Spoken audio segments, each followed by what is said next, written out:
afternoon. Welcome to Carol's Books and Storytime. I'm going to read you the story from a book.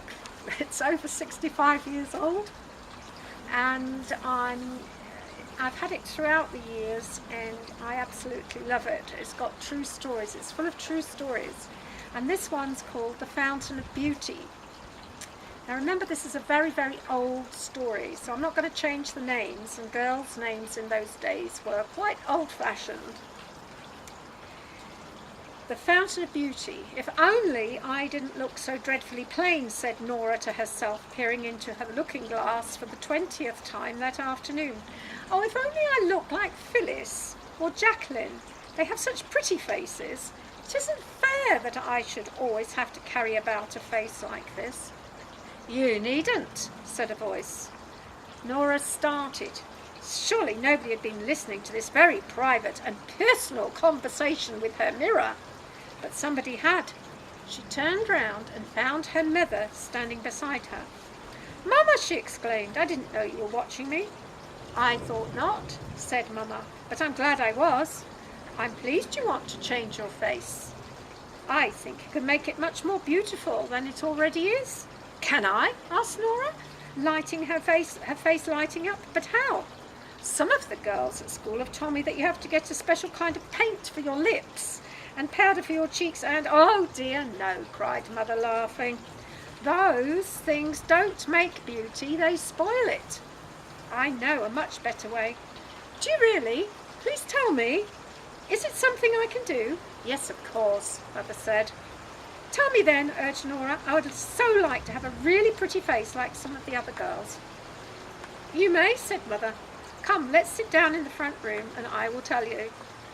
Nora ran eagerly to bring a stool and placed it beside Mother's armchair. "Go on," she said. "I want so much to learn the secret of being beautiful." "First of all, I must tell you a story," said Mother. "That'll be lovely," said Nora, who loved stories.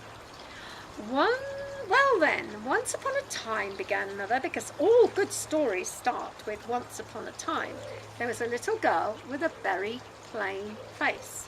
"That's me," said Nora. "You mustn't interrupt, Nora," said Mother, "or I won't be able to go on." "All right." This little girl was sometimes very cross and very rude, and she would disobey her parents and answer them back very impertinently, in fact so much so that they would sometimes almost wish that she did not belong to them. Of course, when she became cross and rude like this, she only made herself look more ugly still. And yet, strangely enough, her one desire in life was to look pretty. There was nothing else she would not have done to get rid of her very plain looks. "That sounds like me too," said Nora. "One night," Mother went on, ignoring the interruption from her young daughter, "this little girl had a dream. She dreamed that she read in a book about a wonderful fountain of beauty in a far-off land. Anyone who jumped into the water around this fountain was instantly made as beautiful as the loveliest lady in all the world. So she set out to find the fountain. After all sorts of adventures, she arrived at its brink. She was just about to jump in when something happened." "What was it?" asked Nora, listening eagerly. An angel appeared to her and said very solemnly, "I am very sorry, little girl. I know you've come a very long way, but you may not jump in now. You must go back home and not lose your temper for 1 whole month. You must also try to do all the good you can. Then you may come back and I will let you jump into the fountain." As you may imagine, the little girl felt very disappointed. But as there was nothing else to do, she went back home and tried hard, but not hard enough. At the end of the month, she made her way back to the fountain and was just about to jump in when again the angel appeared. "Oh, I'm really sorry," said the angel, "but you're not quite ready yet. You must go back home and keep your temper for 3 months and try to do all the good you can. Then return and I will let you jump into the fountain of beauty." Once more, the little girl, very sad and grieved, returned home to try again. At the end of 3 months, she went back to the fountain and was just about to jump in when the angel appeared and sent her home, this time for 6 months. This was almost too much for the little girl, but she was so anxious to look pretty that she said to herself, I really will try very, very hard this time. I will watch my temper every minute of every day and try to do all the good I can to everybody. Slowly the months passed. This time the little girl tried ever so hard to do what the angel had said. Never had her parents seen her so kind and so loving, and they began to wonder what had happened to her.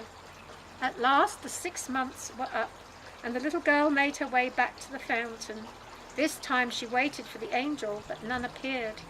Then suddenly, as she looked into the lovely pool around the Fountain of Beauty, what do you suppose she saw? I don't know, said Nora. She saw the prettiest little girl she had ever seen in her life. There was a sweetness about her smile, a kindliness about her expression that made her whole face truly beautiful to behold. I wonder who it can be, she said aloud. That, said the angel, is a reflection of your own dear face. It's so lovely now that you don't need to jump into the fountain after all. Then, said Nora, breaking in, I suppose the little girl woke up. She did, said Mother, and she made up her mind that she would try to follow the very course that the angel had suggested. And did it make her pretty? It helped a great deal, I'm sure, replied Mother. And do you think it would help me? Indeed I do, said Mother. It's the finest beauty treatment ever discovered.